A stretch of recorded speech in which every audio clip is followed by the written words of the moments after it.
What's up, guys? Welcome into episode 108 of the Missed Call Podcast. This is Cubwood, and as always, I'm here with Saucer Tori. And today's special guest is Tori Dixon from the USA Volleyball team. Tori, thank you so much for stopping by. Yeah, thanks for having me. An actual Olympian is taking time out of her day to talk to a couple losers like us. I am not an Olympian. Yeah. Well, but okay, and that's on the way, hopefully. Didn't mean to cut you off, but that's something that we kind of wanted to talk about. You've been playing volleyball for a good portion of your life. It was 15 years or something, right? Long time. Yeah, about 15. A long time. And obviously, I mean, in America anyway, I think the pinnacle for volleyball is playing on the Olympic team. For sure. I don't know if that's to say that's fortunate or unfortunate, because I think that there should be some sort of professional American league here, especially with the way that young girls are taking to this sport all across the country. But you work so hard for 15 years. You've gotten so close twice to getting into competing in the Olympics. And then COVID happens. Yeah.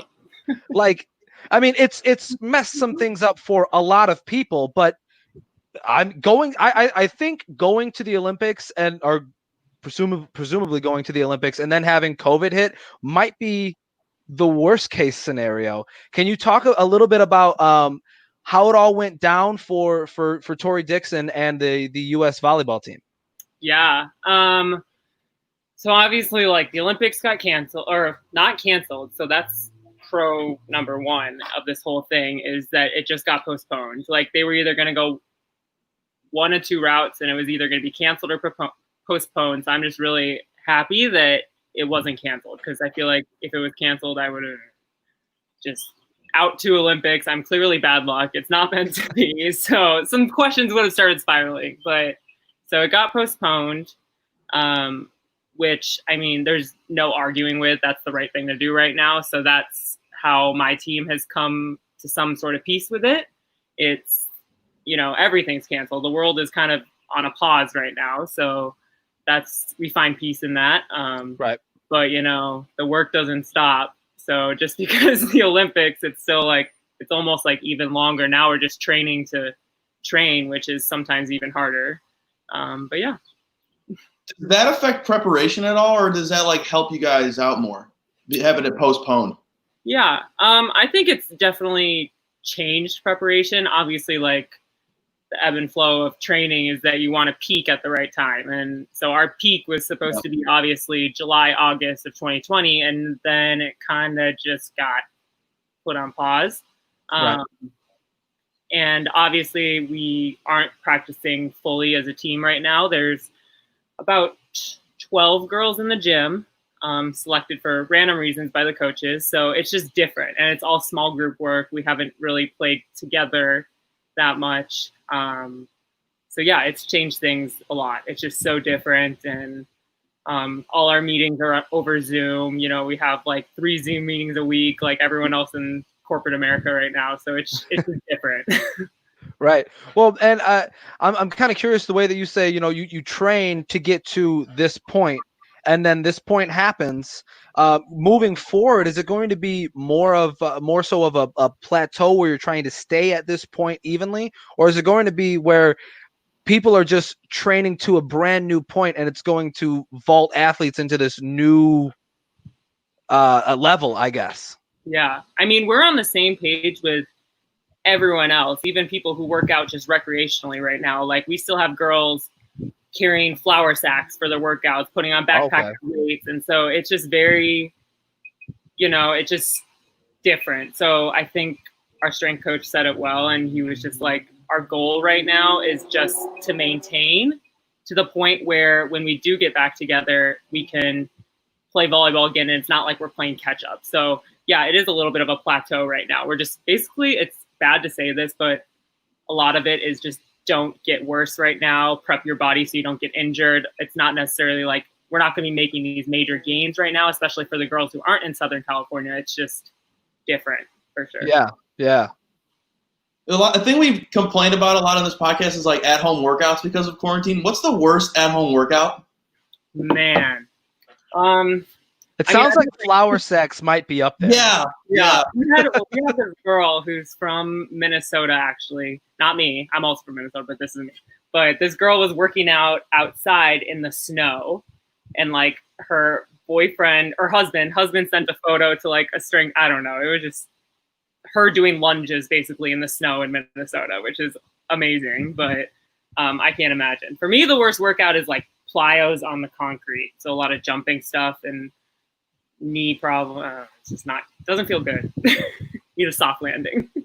Yeah, no, most definitely. I too struggle with joint pain, as does I think most of America. I mean, we've been sitting in chairs now for how long over the past like 3-4 months, right? So something's bound to pop up. Yeah, it's just like different injuries nowadays, like just from sitting around and. I don't know, concrete knees. My knees will like swell up after I'm jumping, and I'm like, why are they swelling up? Like I didn't jump that much, but then I realized like the surfaces that I'm jumping on are like not normal. That's not normal. Right.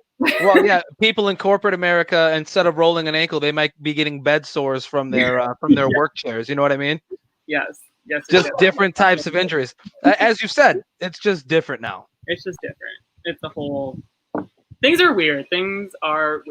We'll say that. That's a great way to summarize literally life in the past 6 months. Mm-hmm. Things are just weird. I can't wait to see the movie they make about this. I hate it already, but I'm for sure going to be tuning into that movie. So this is kind of a question that just kind of sparked in my head. I want to ask, let's say that they make a tangential movie from the 2020 roster, right? Who's going to star as Tori Dixon? Oh my gosh. I don't know. I have no idea. I feel like I don't know, but it's not going to be good. Someone who's a little messed up in the head, maybe, just not looking their best, not feeling their best. For me, it's always been and will always be Jonah Hill. Oh my god! Not really, but I see where you're going. I don't have one. Don't ask. I don't have one either. I love that. So go ahead, Cub. Go ahead. Do you guys have to requalify or anything for 21? No, thank God. Yeah. I think all the teams. I could be wrong. I think all the teams were already qualified and decided already based off of results last summer, and then there was also a different qualifier. Basically, you didn't qualify in the first rounds. You got to qualify in like a zone type tournament. We qualified in the first rounds, thank God. Otherwise, this entire thing would have been so stressful. I think beach volleyball is going through something similar, where there's no one for sure qualified. I could be wrong about that, but yeah, that would be a whole different level of stress because then there's no time to plateau versus gain. Like I feel like you just have to be gaining at that point. It's hard. I mean, it's already going to sound kind of redundant, but it seems it is weird, and I'm kind of curious. Over your career with volleyball, have you ever had to go through anything even similar where it's just like you just keep hitting those like a wall? You know what I mean? Yeah. I guess I'm not saying it 100% the right way, but like where you get to a point you're like, yes, I did it, and then it's like, oh no, I didn't. I still have to wait a little. You know what I mean? Yeah, a little bit. I've never had this really happen to this extent before. This is the most, I feel like after you get past college, like there's not a lot of time off in general.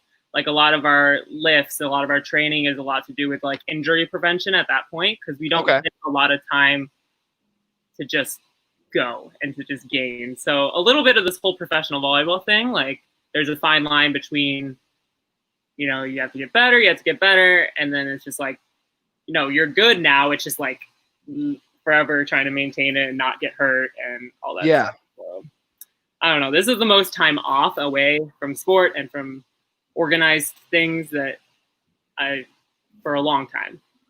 What has that done for you? Anything? Like personally?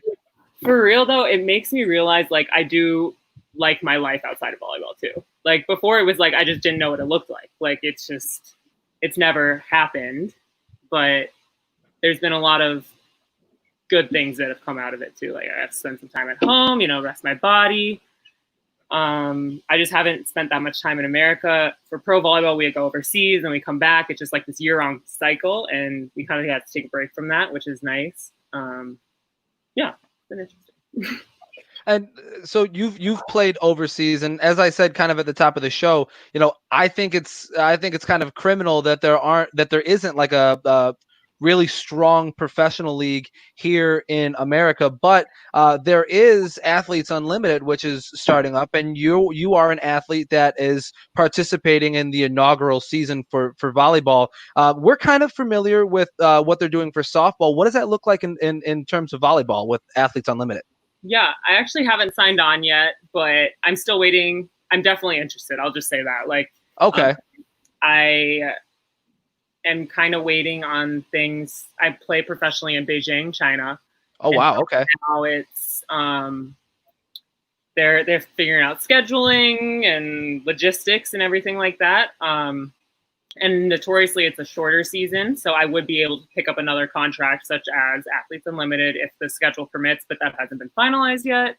But I am really excited about that opportunity because I feel like that's been something that's kind of been missing in the U.S. market for so long, and the sport's so popular, so I'm just confused, why it's been missing for such a long time. Youth sports and collegiately, it's a big deal, and so. Right. It's just exciting that someone's willing to take this time and energy and money and just throw it in a volleyball league because it's definitely something I'm really interested in. I know a lot of my teammates have signed on, and everyone's really excited, hoping it works out for the long run because this opportunity is just going to keep growing. It's going to be really cool. Oh, yeah. Do they plan on doing the point system and changing of teams like they do with softball? Yeah. Okay. Yeah. So I'm curious. I'm like, they better do it the same way, or it'd be weird. Yeah, it's a little weird. Just because I feel like volleyball. I'm not saying softball is not, but in my opinion, for volleyball, it's very much connection based, especially between setters and hitters and all that stuff. I feel like you need to have a really good connection. That takes time, and so it'll be interesting to see how it works out and if that connection will be able to be built, even if people are moving around a lot. So. It's never been done in volleyball that I know of, at least. I'm not saying it can't work. It's just different. So. Oh, 100%. Go ahead. It's a different style. That's for sure. We're kind of curious. So when you go overseas, obviously you grow up, you play the American style of volleyball. When you go overseas to play professionally, is there then a different style of volleyball that's played overseas? I would say yes. Even if you look at different countries' national teams, for example, Asia plays a much different style of volleyball than the Europeans or the Americas or the Russias of the world. So it's just different. Generally, Asia, we're just going to generalize here, a little smaller. They're a little scrappier on defense and they're good, so good. And so China's a little different than most countries just because they have bigger population, bigger human beings. There's a bunch of people my height there, and so it's a little more similar. I'd say people going to places such as Japan or Thailand, Korea, it just rallies last forever. It's really fun to watch. Yeah, it's just got to get the oxygen after because dying. Didn't you say was it Japan or China that you said they have wholesome? They're wholesome. I forgot. I watched the podcast. I don't know if I've said that, but Japan for sure. I would 1,000% agree with that. I love the chants and stuff, right? Yes, very wholesome, cheering, just organized cheers. They're so cute. I love Japan.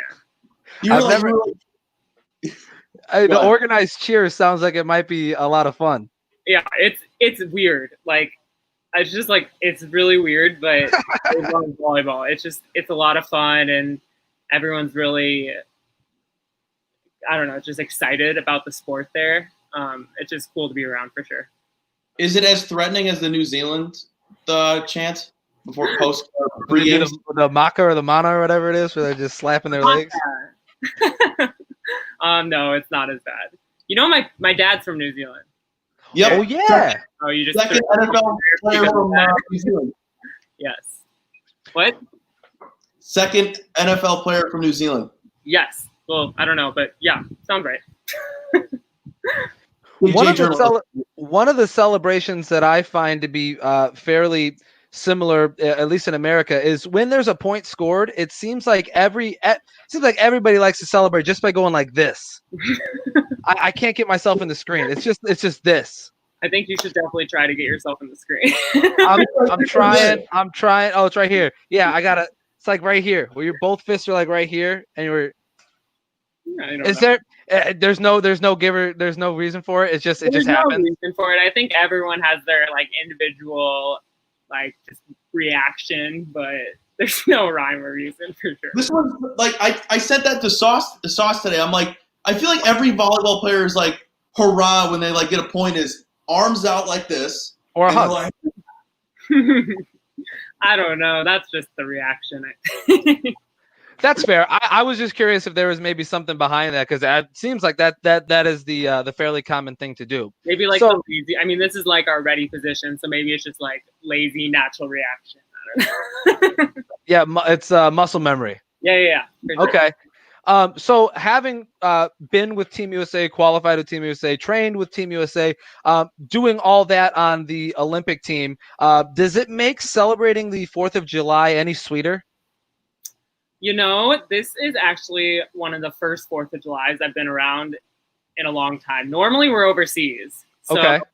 When that happens, it's low key a little bit of a buzzkill, because we'll be in like China celebrating the 4th of July. It's just, no one else celebrates 4th of July except for us. So I don't know. I guess it is a little sweeter if you think about like just the meaning behind it and stuff and representing your country, but yeah, normally we're not even here, so it's more of like a statement from our head coach, like happy 4th of July, but it doesn't usually go much past that. Well, with your time overseas, what was like one encounter you had that made you go, oh, they do it like this over here? Every encounter. Every encounter. Especially when playing in China, it's just so different there. Like, culturally and just the way the society works and everything, it's very different.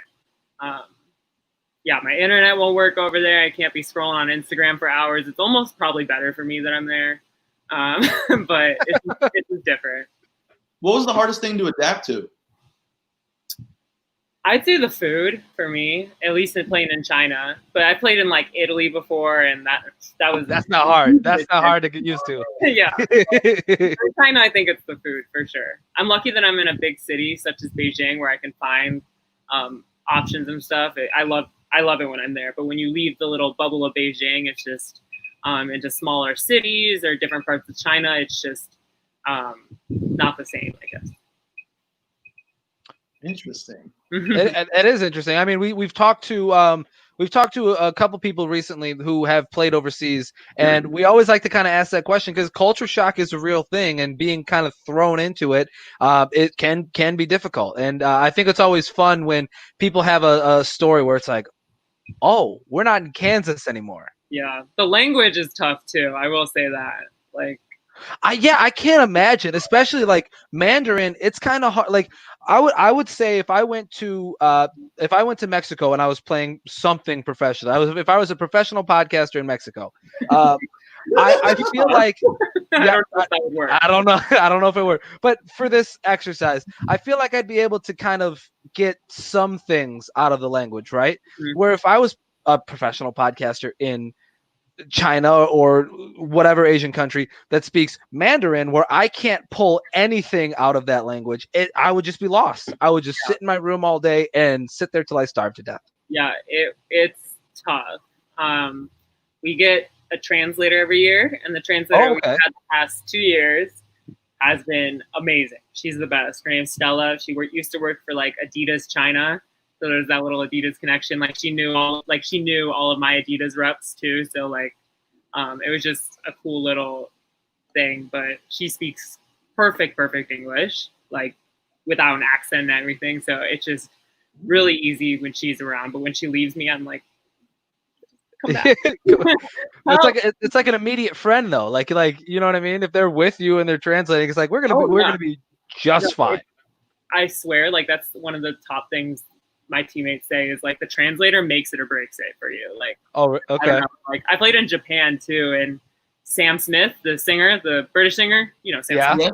Yes. He's in town in Osaka, and so I'm like, I want to go to Sam Smith, and my club actually paid for my translator to get a ticket to come with me because they were worried about me like traveling into the city and stuff. So it's like, no, they are literally like your friend, your little buddy. Like, it's crazy. You get a fun fact. A Sam Smith concert was my Christmas gift in 2015. Shut up. I love that. That's probably the time I saw it. When did I play in Japan? 2014. Might have been the same tour, actually. Yeah, it probably was. It was fun. He's amazing. He's so I'm curious, what's it like listening to trash talk when you don't know what the hell they're saying? Oh, that's true. I know nothing.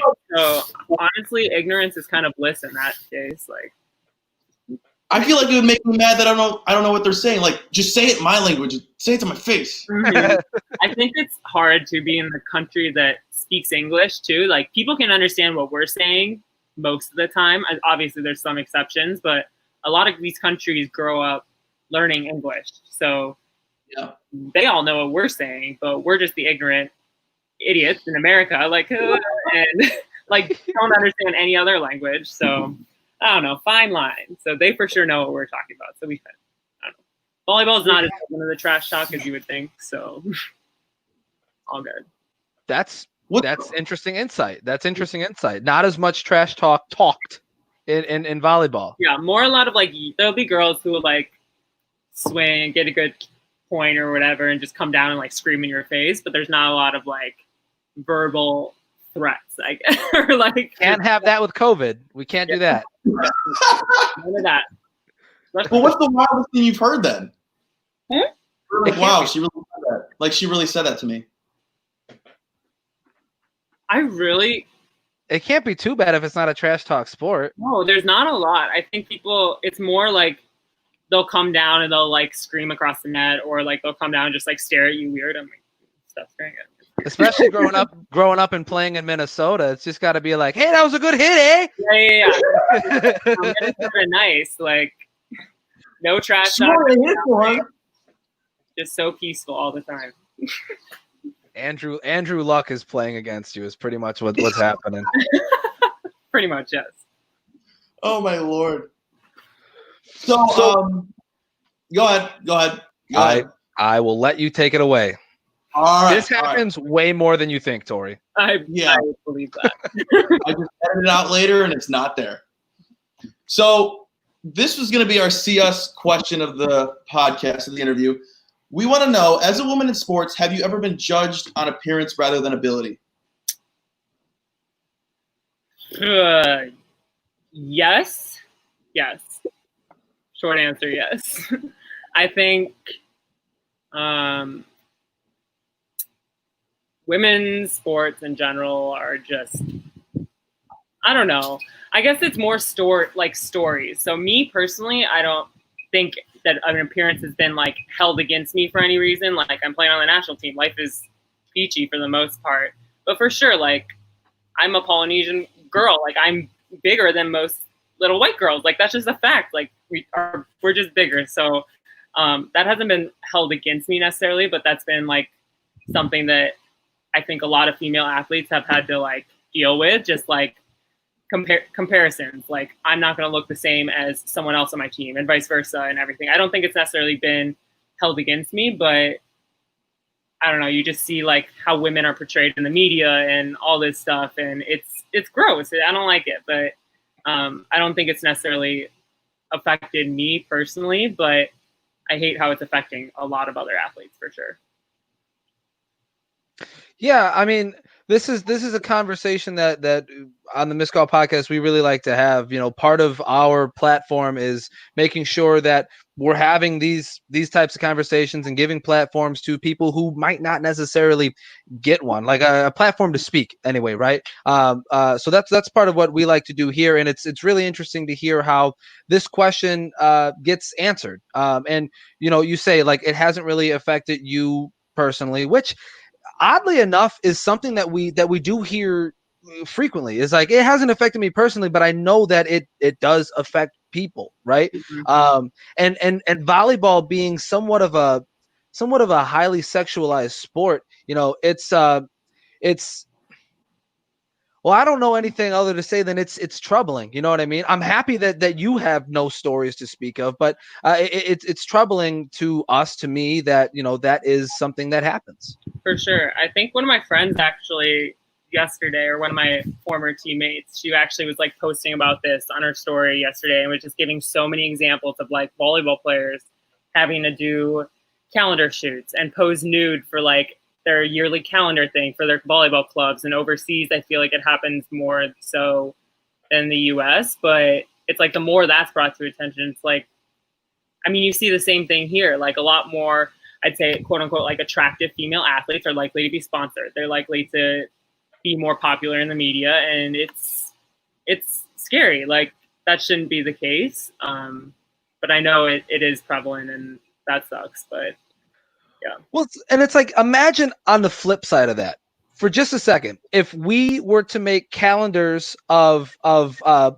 nude male athletes and send that out to the fan bases, right? Because obviously when teams or when companies do that, it's targeted marketing to go after the male fan, right? Which is gross, right? Mm-hmm. But let's flip that around for a second and do it like, let's say the Chicago Bears put together a calendar just like that.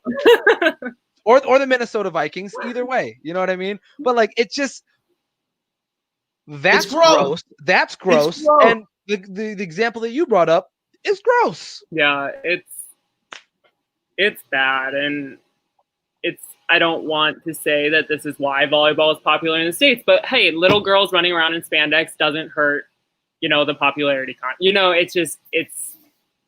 I hate when people are like, oh, that's why volleyball is popular. I'm like, okay, but I don't want that to be the case. Like, I want people to like it because it's fun and it's, I don't know, exciting, and but it is. Would you come if I was in sweatpants? What? Would you come if I was in sweatpants? Yeah, exactly. Like, who knows? And there's like specific jersey requirements in international volleyball play. Like your spandex literally have to be a certain length, and it's just even things like that. It's just like, well, what? Why? Like, yeah, weird. You can't wear pants. Like, you can wear there's spandex pants. Like you can wear those. I know, and that's okay in college volleyball now, by the way. So that's really like shifting. Yeah, so basically you're allowed to wear leggings now as long as it's like the same color as, I don't know, your team spandex. Like it's a choice now. So it's good that that's starting to happen. It's just not happening in the international game right now. Girls have white tops and spandex. I can't imagine being on a team and then be like, hey, I know this has nothing to do with the sport, but can you get in a bikini so we can make a calendar? Exactly. Yeah, it's well, weird. And policing uniforms too is odd. I didn't know that was a thing, and I'm happy that you brought that up. I didn't know. That's kind of weird. It's weird. It seems to be a theme. It seems to be a theme of the podcast. It's weird. Yeah. I remember like the lingerie football league. Do you remember that, and how absolutely mind-boggling, like it was crazy to me that was a thing. But like they would police uniforms in the same way. Girls would have to wear revealing things that lingerie, right? That minimally protected them. Yeah, and there are certain things that are policed in male uniforms, right? But it's more so like, hey, make sure your socks aren't too high. Exactly. It's like stuff like that. Whereas what you're saying, where your spandex can't be too long. Mm-hmm. And it's something ridiculous too. Like, I don't know the exact specifications, but it's something like 3 centimeters or something, which is maybe 2 feet. Like, yeah, it's short. Like, Sure. I don't know. It's weird. I'm just like, that's gross that a group of men are deciding this for us, you know? And that's the thing too. That's the thing too. Why? I don't know. Weird times, but Weird. Yep. it's not like I'm going to give up playing for the jersey requirements. It's just, no. I don't know, with all this change happening and all this stuff, and it's just one of the things. Add it to the list of things that are messed up with the world right now.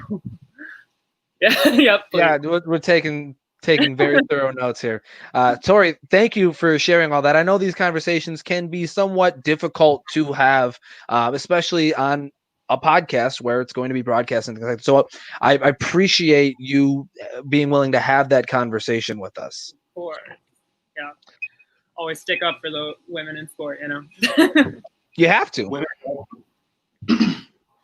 So on top of being a podcast that promotes women athletes, we're a podcast that promotes the underdog too, right? A podcast that maybe if this group of people doesn't necessarily get the broadcast that they deserve, right? The coverage that they deserve, we're there for that. So we created the Thick Athletes Society. Hear me out. The Thick Athletes Society is for large humans. I love right? that.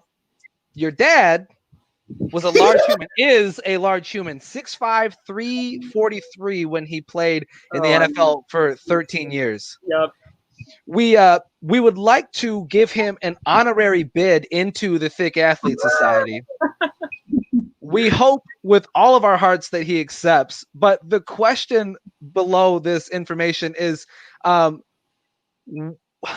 was something growing up with a dad in the NFL? What was like one of the perks that you loved the most? Yeah. I was pretty young actually when he was playing, and I think when he retired, I was in 7th grade. So it was definitely like the earlier part of my childhood. So honestly, a lot of times when they would have games and stuff, they offered childcare to the players, everything. So I remember on game days, it was so much fun. I got to go to it was the Metrodome back then, Minnesota Metrodome, and you go down, you go on these special elevators, you get all this special treatment, you get to walk in the hallways, and then you go to the childcare room. And it was so much fun, just decked out in Viking stuff, like every toy you can imagine. I just remember that vividly, like being so stoked because it was Sunday and I got to go hang out with my friends in the like kids room. I don't know, it was fun. That is awesome. So it was like, obviously it was cool we had tickets to every game, and I feel like I'd say probably his last 2 or 3 years, like when I started getting a little older and understanding football and how cool it was and starting to appreciate the sport a lot more. That's when I started actually like, no, I don't want to go to the kids' room. I want to stay up here with the grown-ups and watch football. So it was a lot of fun for sure. Were you friends with any of the more well-known players' kids? Yeah, Thaddeus Moss. Do you know him? No, we're messing around. Honestly, I have no idea. I'd have to ask my parents that, because I feel like when you're kids, it's like, you don't care who your dad is. Like, we're all hanging out. Yeah. Like, I didn't know whose kid was, or whose dad, I don't know. Whose dad was, which matched with which. Yeah. It didn't really matter, but it'd be interesting to hear now whose kids I was friends with, I guess. I don't know. What number is your dad? My dad was 71.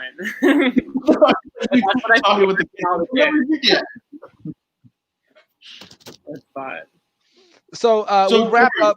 Go ahead, Cub. See, again, Tori, I tell you, it happens way more than you think. Yeah. For sure.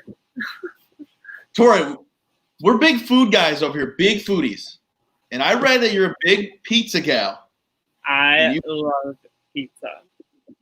And you played in Italy. How good is their pizza? So good. And I feel like, okay, the pizza was great. Don't get me wrong. Like, I don't think I had a bad pizza in Italy, but just like the accessibility for it. Like, we would get done on the road and they would have individual pizzas for all of us, like in our seats. And they'd know like who liked what pizza. So I would always get like, it's called Diavola, which is basically like a spicy pepperoni pizza. And it would just be like waiting for me in my seat, like when I'm done with a game. And That is why I gained 10 pounds in Italy. I wasn't even mad about it. I'm like, if I'm going to gain 10 pounds at any point in my career, it's going to be playing here. I mean, the carbs alone that you can consume there are crazy. It's insane. It was so good. So good. And their desserts, and love it. Can't beat it. How good's the pizza in Beijing? What? Better pizza for sure. I'd say we have found like one good pizza place. It's at this brewery, actually. It's called Slow Boat Brewery. And they you actually found pizza in Beijing? Oh yeah. Beijing's great because it's so international. Like, okay. That's what I'm saying. Like, when I'm in my Beijing bubble, life is peachy. But the second you step outside of there, it's like, a little different. I'm not going to be trying the pizza of other cities.